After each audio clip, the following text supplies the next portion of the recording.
আমার নবী যদি পেটে 2টা পাথর বাঁধতে পারে, আমার পেট তার চাইতে বেশি দামি না? আমার নবীর দাঁত যদি শহীদ হতে পারে, আমার দাঁত তার চাইতে বেশি দামি না? আমার নবীর গালে যদি চড় মারা হতে পারে, আমার গাল তার চাইতে বেশি দামি না?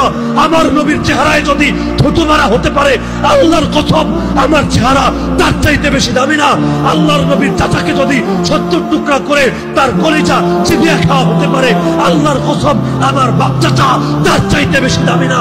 আরে আল্লাহর দ্বীনের জন্য যদি আল্লাহর নবীকে কাবা ছাড়তে হয়, মক্কা ছাড়তে হয়, পবিত্র ঘর ছাড়তে হয়, আমার ঘর, আমার এলাকা, আমার দেশ তার চাইতে বেশি দামি না?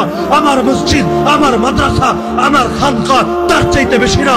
আরে প্রয়োজনে দুনিয়ার সাপ ছাড়বো, প্রয়োজনে নিজে শহীদ হব, প্রয়োজনে আমার স্ত্রী বিধবা হবে, আমার সন্তান এতিম হবে, আমার বাপের কোল খালি হবে, আমার মায়ের চোখ থেকে অশ্রু ঝরবে, কিন্তু আল্লাহকে সাক্ষী রেখে আজকে বলে যাবেন, হে আল্লাহ, যে কোনো মূল্যে তোমার জমিনে তোমার দিনকে ভুলুণ্ঠিত হতে দেব না।